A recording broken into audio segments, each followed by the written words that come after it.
Right then, Chelsea 2, Wrexham 2. I woke up and I stayed up last night to watch the first game of our pre-season tour of America and Enzo Maresca's first game as Chelsea manager. And despite this one being a mixed bag of a performance, despite me wishing that Chelsea had won the game, I do think that last night's match gave us a real indication as to who will thrive and who will dive under Enzo Maresca. But people, before we get into all that, welcome back to the Joey Knight podcast. If you are new around here, at the end of the video, if you like the content and you want to see more from myself, please hit that subscribe button, smash the like button right now. And before we get into it, I want to thank you guys again because I've been asking you to subscribe to the channel. We're closing in on the 100,000 follower mark, and obviously since I started asking you guys, it's really started to pick up. A lot of you that watch my videos weren't already subscribed to the channel, so thank you very, very much for subscribing. Let's speak about last night's game. Now, I keep saying last night, don't I? Technically, it was this morning, but I'm one of these people.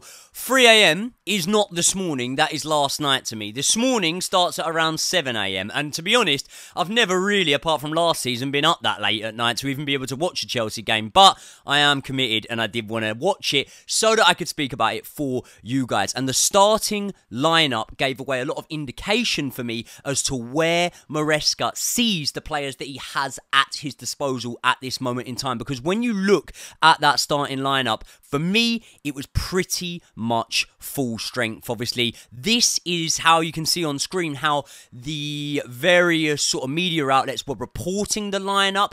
But I will show you in a second that it didn't exactly look like this on the pitch. Obviously, you got Reece James in there, the captain. Tosin, as I predicted, came in and made his debut in there. Benoit Badiashile. Levi Colwill over at left back, according to some of the media outlets. But as I say, we'll speak about how this actually looked on the pitch. The midfield three, again, reported was obviously Kane Chukwuemeka, Romeo Lavia, who was in there for the first time in a long while, with Tyrick George apparently being in that midfield with him. And then you had Noni Madueke, you had Mark Gue, and you had Christopher Nkunku up top. Now, looking at that lineup, you could argue that maybe a Wesley Fofana, maybe a Raheem Sterling, Ben Chilwell, maybe Veiga, who was on the bench, could all be in what you would describe as a full-strength lineup. But for me, it's pretty much as full-strength as we could have gone last night. Remember, Axel Disasi, Nicholas Jackson, Mykhailo Mudryk, they've all made the trip out to America,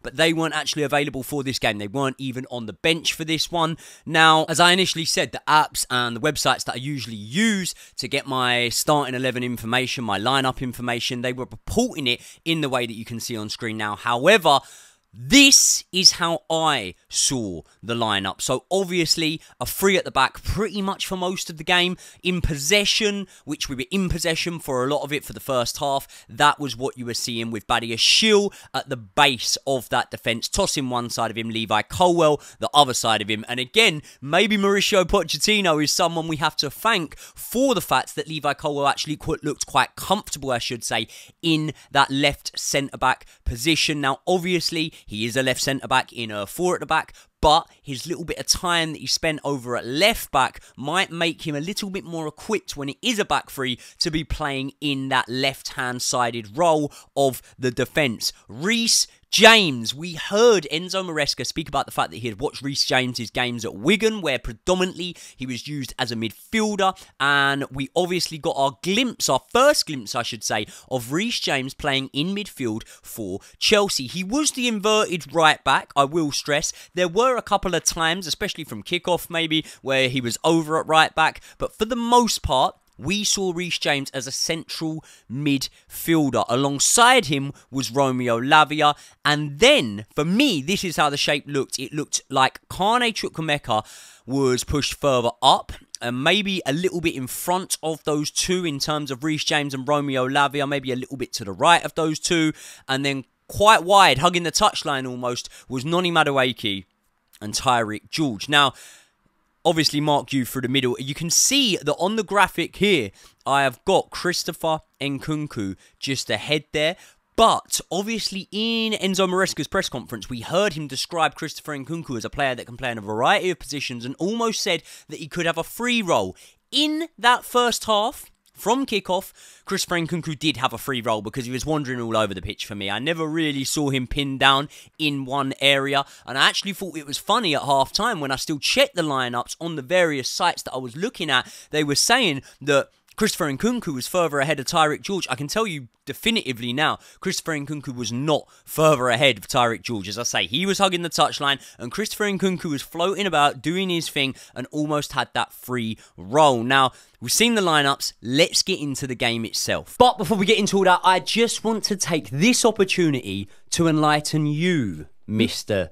Josh Abeste. We all know that sometimes I can have a little bit of a mental block when I'm prepping, when I'm on the computer. I prefer the talking. One thing I've been using lately that has helped me is this little bad boy. What is that? And that is my Supreme Life Lion's Mane. What's Lion's Mane? So lion's mane is actually a form of mushroom, and the Chinese use it for medicine. I sat down the other day. I took one of my lion's mane capsules. I had a few notes to make, and I had about one video to prep for, right? It's usually going to take me about half hour.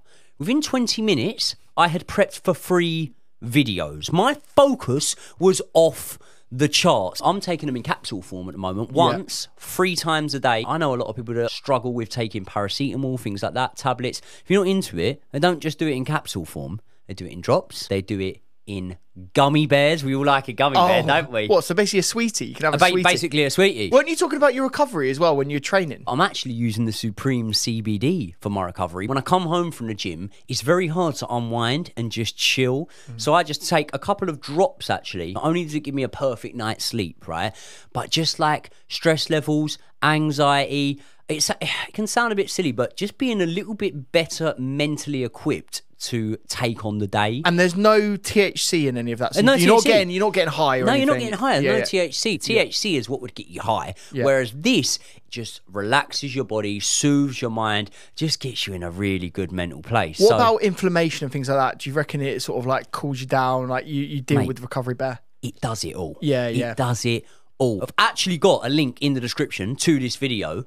That will take you to their website, but you know what else it will do? I've heard there's a discount involved. Mate, they care about our mind, body, and soul, and that is why 40% off Supreme CBD or Supreme Life products with the link in my description. And we know this is the first of our pre-season friendlies, but maybe friendly would be the wrong word to describe this game, because literally, straight away from kickoff, James McLean, in my opinion, embarrasses himself. He tries to stick one early on Levi Colwill, and Levi Colwill is having none of it. Definitely a bit of handbags from the two. Little argy-bargy. Levi Colwill definitely coming out on top and throwing him around like a rag doll. Not to say I'm proud of it, but, you know, doesn't go amiss. Nearly kicks off. To be honest, in a Premier League match, I think both of them would have definitely seen a yellow card. I think maybe it could have escalated even further than that. Neither of them were booked, and we got on with it. Now, seconds later, Reece James, who, as I said, was playing in that central defensive midfield, even centre midfield role, he shows his quality from dead ball position as he bends a free kick around the wall. It clips the outside of the post, and the early warning signs were there for Wrexham that Chelsea were looking to open the scoring early. However, saying that, it took about 28 minutes for the first shot on target to come, and it didn't even come from Chelsea. It was James McLean of Wrexham. He tests Robert Sanchez, who dealt with a shot comfortably, and I feel like Wrexham really did need that, because at that point in the game, the momentum was completely with Chelsea. We were the ones dominating possession, and I feel like Wrexham needed something to just spark their belief and confidence a little bit that they were going to be able to test, the Chelsea defence. 34 minutes in, Reece James on set pieces again. He whips in the corner. This time, it breaks on the edge of the box to Tyreek George. Now, it looks like he has an opportunity to hit the ball first time. He doesn't. He cuts it back. He then cuts straight back inside again, and he actually takes a shot on his right foot. Now, the shot is blocked, but the ball breaks kindly to Christopher Nkunku. He doesn't need any second invitation,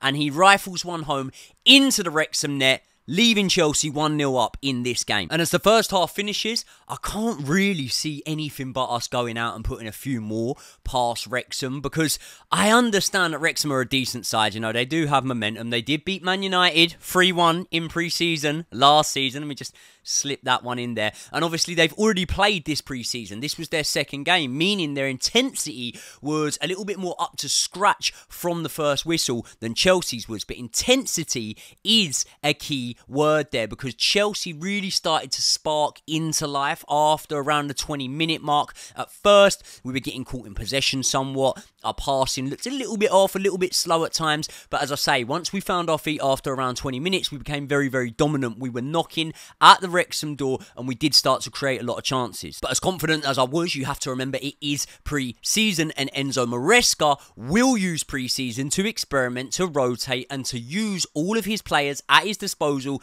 and therefore see who will fit his system best. So he did heavily rotate, 10 substitutes made. The only player that actually stayed on the pitch was Kane Chukwuemeka. And when I said that I looked at that team in the first half and thought that was pretty much a full-strength lineup, obviously Wesley Fofana, great defender, and someone who could possibly break into a full-strength lineup there, but he's just spent the whole season injured. So I was looking at that team in the first half thinking, that's a good lineup there, that's very strong. Therefore, when we changed 10 of the outfield players, maybe I should have been a little bit less confident. We changed the goalkeeper, obviously Bergstrom coming on. Wesley Fofana was at the base of that fence. Champon was one side of him, and Ben Chilwell the other side of him. Now, when you look at that midfield there, right, the first thing that will strike you is none of them have really played together, but also not much balance. Now, I've obviously put this as positionally where I saw these players on the pitch. Malo Gusto was inverting. However, it looked more of a 3 in midfield to me in that second half, whereas in the first half, it looked way more of a 2 in midfield, really. Ugochukwu in there, obviously hasn't played in quite a long time. Malo Gusto was often in the middle of that midfield, and the funny thing was, even though Malo Gusto was the right back inverting, sometimes I was actually seeing him more towards the left-hand side of that midfield, and in all honesty, the shape and the understanding of what the shape needed to be really wasn't there from Chelsea in that second half. A very unbalanced team. Angelo coming on, Raheem Sterling, Amanda Broha. When I'm looking at that team, despite me being critical of these two players at times, I was looking at that left-hand side and thinking, right, that is where we probably should be looking to get a lot of our success. But because we've got two senior ex-international players in Ben Chilwell and Raheem Sterling, to be honest, I say ex-international players, players that now Gareth Southgate has left, will be looking to break back into that England team. And I thought that they would be able to use enough of their know-how, enough of their experience to be able to muster up some more opportunities for Chelsea. And therefore, I was still confident that we'd be able to win by a few goals in this one. And I was right to back Raheem Sterling to be one of our more creative outlets in that second half, because pretty much most of the good work, I would say, or a lot of the good work did come from Raheem Sterling. He looked a class above the Wrexham players, to be honest, but still at the same time not putting in an unreal shift, an unreal performance. But you can forgive him for that. It's been a little while since he's played, around 55 minutes or so. He does get a shot on target. He tests the Wrexham goalkeeper.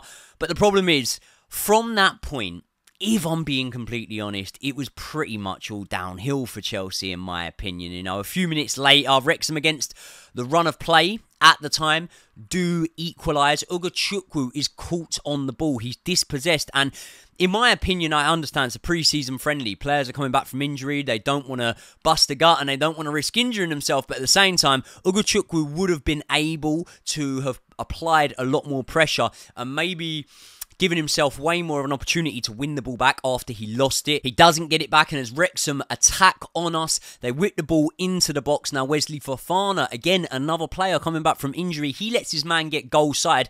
Ironically, it misses both of them. It drifts towards the back post where you would imagine Ben Chilwell should be, but Bolton is there for Wrexham to equalise and put in to the Chelsea net. Now, 70 minutes into the game, it gets even worse, man. Chelsea attempts to play out from the back. This time, it's Andre Santos, another one of the midfield three, that is caught in possession, and Wrexham win the ball back. Jack Marriott puts Wrexham ahead with a lovely left-footed finish, I will say, from the edge of the box. But realistically, for me, Bergstrom needs to be doing better for that one. I knew he was going to shoot a couple of seconds before he shot, and I am definitely not a professional footballer footballer or a goalkeeper. So Bergstrom really, really needs to be doing better for that one. However, saying that, I don't think it's a secret to any of us that Bergstrom was just there for the sake of being there. He's not going to be our second choice goalkeeper or third choice goalkeeper next season. And if rumours are true, we'd be looking to sign another goalkeeper. So I don't see Bergstrom getting many minutes anyway. He does make up for it ever so slightly. Around 10 minutes later, he saves another shot from Wrexham. Now, at this time, I'm really not feeling confident, you know, because not only are Chelsea creating very little, Wrexham are actually putting us under a lot of pressure. If anything, the next goal looks more likely to come from Wrexham than it did from Chelsea. And I'm sitting there and I'm thinking, mate, I've woke up at 3 AM for this. The first half was good. The second half's been pony, and I've got to do a match review on this one. The boys need to pull something out the bag here and rely on some class to be able to do so. And luckily, against the run of play, we were able to. Angelo receives the ball on the right-hand side. He whips it in. There's a little bit of a kerfuffle in the box, little bit scrambled. Brower ends up getting a foot on it, being able to tap it out to Ugochukwu. And despite Ugochukwu's display not being that impressive on the night, he was there when it mattered and he made up for it when he mattered. A left-footed finish into the bottom left-hand corner of the Wrexham net. Keeper doesn't even bother diving for it because he's never getting to it, and he equalises 2-2. That is pretty much all she wrote. The game finishes there. So a 2-2 draw with League One Wrexham. Here are my takeaways from the match. Now, I want to prerequisite any of this by reminding you guys of what I previously said, and that is that the lineup we saw in the second half was nowhere near as potent, nowhere near as capable, nowhere near as creative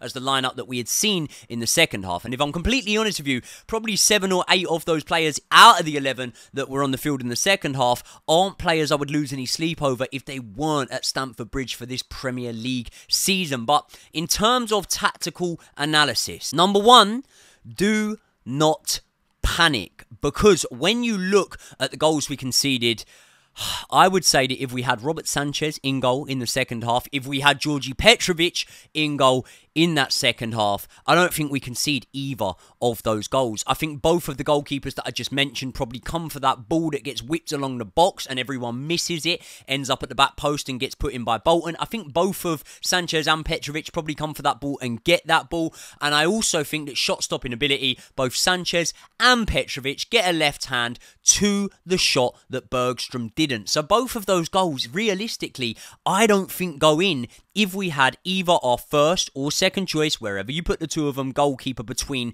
the sticks. And also, when I look at the lack of intensity that was shown in that second half, most notably Ugochukwu, Santos, obviously both of those players coming back into the lineup. One was out on loan and didn't play a lot last season, apart from the back end of it in Santos. One was injured in Ugochukwu. And obviously, at times, when those players are dispossessed, you can start to understand it. You can start to understand why Ugochukwu doesn't bust the gut. He doesn't want to injure himself, you know. He's coming in off not a great amount of first-team football, so he doesn't want to put himself at risk of going too fast, biting off more than he can chew, and injuring himself too early. And you could say the exact same for Wesley Fofana when he let his man get goal side of him, which led to the first goal. So I do think when players are still just coming back, remember, this is the first minutes they've had in any sort of competitive match after their injuries, I do think that's going to be in the back of their mind, and I do think it's human nature to maybe just hold back a little 5% there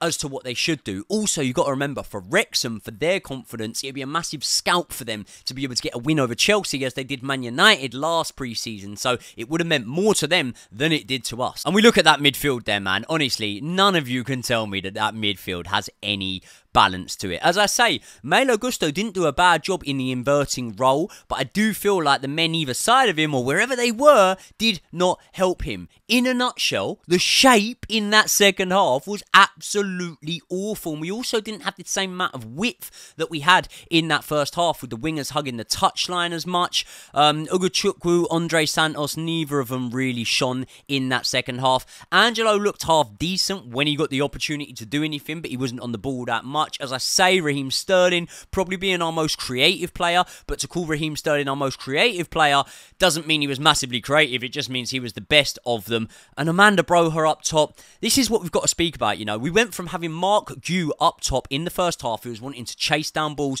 running behind, in comparison to Amanda Broha in the second half, who for the most part was playing with his back to goal. And I've got to be honest, and it does pain me to say, but I do want to keep it real on this channel. Every time I see Amanda Broja, to be honest, he's looking worse. He really is. And it's worrying that I'm saying that in pre-season. Pre-season games are the sort of games where Amanda Broja should be looking to have it off, really. But he's not really getting any better. He's never really recovered from that injury for me. I really hope he does so. But at the moment, I don't even know if I can use the phrase the jury's still out. I think the jury's sort of leaning very much in one favour here. Now, Chile didn't fare well in the back three system, I don't think at all. We saw that that system can be worked and can be fine-tuned, and as different personnel comes back, maybe he'll fare better. But what I do think is, if we're looking at the 200 odd grand wages that Ben Chilwell's on at the moment, there might have to be a serious decision made if he cannot adapt to this Enzo Maresca system. Because if he can't adapt, that is a lot of money to be paying someone who's not going to be a first team starter, you know. And we've seen Cucurella in that system before. I remember, even when Cucurella wasn't playing well, we actually saw him in a back three against Borussia Dortmund, and that was his best performance in his first season for Chelsea Football Club. So I've got no doubt that if Cucurella's not the man inverting, if Enzo Maresca does prefer to invert Reece James in that position, as he did the right back in Pereira at Leicester last season, I've also got no doubt that Cucurella can make up and play in that left centre-back role of a back three, like we saw Levi Colwill do. Now, ultimately, it was Enzo Maresca's first game, and as I say, the first half in which he had what I would consider his preferred team was pretty good. It was pretty good, but we did unravel a little bit in the second half, and that does need to be worked on. I'm not really disheartened, I'm really not. As I say, Wrexham are already up and running, so do have a little bit of momentum. They have already played in this pre-season. What I would say, which might surprise you, is I'm pretty impressed by Raheem Sterling. I've obviously been a little bit critical of him in the past, but I do think that there is the potential that Raheem Sterling could be an important player from Enzo Maresca. He does need to be an important player, because once again, when I bring it back to the wage bill, and I understand that when I was growing up, you know, football fans didn't really care about the wages and whatnot, but when you look at the way the club is being run, and you're very much in opposition to some of the homegrown talent, like, for example, a Trevor Chalobah, who we definitively could have done with in that second half, by the way. When you see some of the homegrown talent like that being moved on, you do start to worry about the wage bill, because you understand that the wage bill is one of the reasons why some of these homegrown talents are going to need to be moved on in the mind of Clearlake, etc. So, Raheem Sterling, if we're going on the reflection of the wages to importance to the team, does need to be an important player for Enzo Maresca. So we'll watch this space. I didn't think he disappointed, and I did think that stylistically he didn't look too bad. He looked half decent in that second half. Now, Reece James was a player that I was really impressed by in that match. We got our first glimpse of him in the inverted fullback role, as him and Lavia obviously occupied the midfield. He took, I think, 4 out of 5 set pieces in that first half. And one thing that I would credit here, right, I don't think it's a coincidence. Do you remember we went out and poached the Brentford set piece specialist, and I actually thought the set pieces from Chelsea in that game were really, really good. Too often last season I was sat at Stamford Bridge and the corner didn't beat the first man, the deliveries weren't great, and actually I thought for the most part against Wrexham they looked really good. I want to build on it, I want to see more from that, but for the most part it looked really good, and for the most part Reece James was at the heart of that, whipping in some really, really promising balls. And let's have it right, he didn't get injured and he didn't get red carded. So in my book, that's a good day at the office for Reece James. Lavia, his partner in midfield, looked solid, made a lot of good tackles, good challenges, good interceptions. Dispossessed once or twice in the early stages, but you would expect that, as I say, as a player coming back from injury. What I do believe is he is going to be a real important player for Enzo Maresca last season. I think we would have fared a lot better at times if Romeo Lavia had of been in there. Tosin had a solid performance. Mark Gu, let's speak about Mark Gu, because I think I was right to be excited about him. You know, he looked menacing, didn't he? He was chasing down everything. A few times he was running in behind, showing real glimpses of intensity, and I think if he can continue to do so as the level progresses, he is going to be a really important player for us, because what that does is not only creates opportunities for himself, it creates opportunities for the wingers either side of him. You know, if he can press from the front and actually make those challenges, as we saw him do once or twice, putting the keeper under pressure, dispossessing the centre-back, I think if he can continue to do it as the level of opposition rises, he is going to create a whole lot and just cause a whole lot of chaos up at that front line for us, which is what I want to see. I spoke about the fact that Christopher Nkunku somewhat had a free role. Sometimes he drifted out wider to the left. Often he was sort of in front of Reece James and Romeo Lavia, but maybe to a little bit the left, a little bit the right, wherever the space was, to be honest, and it worked quite well for him. And against a side like Wrexham, I don't think you need to worry as much about the gaps that maybe that leaves. Now, we'll see as we progress against Celtic, against Inter Milan, against Man City, we'll see how that works and how it works for Nkunku. Now, Nkunku had a fairly quiet game despite the goal, but whenever he did have the ball, I did think he looked quite good, Christopher Nkunku. So I'm really excited to see what comes from him moving forward. And Tyrick George, he is a player that I hadn't watched that much of, but he does look pretty techie on the ball, looks quick, looks willing to take on a man. So I do think that when we speak about Enzo Maresca's reliance upon his wide men, taking men out the game, individual take-ons attempted, which is what we saw a lot from his wide men at Leicester, I think Tyrick George could be one that potentially is a useful option for Enzo Maresca. A lot of you guys will look at his age and look at his lack of minutes and say to me, nah, he got a pre-season game, but he ain't going to do all that much. But I tell you what, it's only 45 minutes of football, but Tyrick George in that showing there looked better from what I had seen of Amari Hutchinson in a Chelsea shirt, not for Ipswich. I understand he was the bollocks for Ipswich, but in a Chelsea shirt, he looked better than that. I'm going to be honest, he also looked better than Angelo in the second half. I know Angelo was, played a hand for our goal, but Tyrick George looked better, man. He was giving me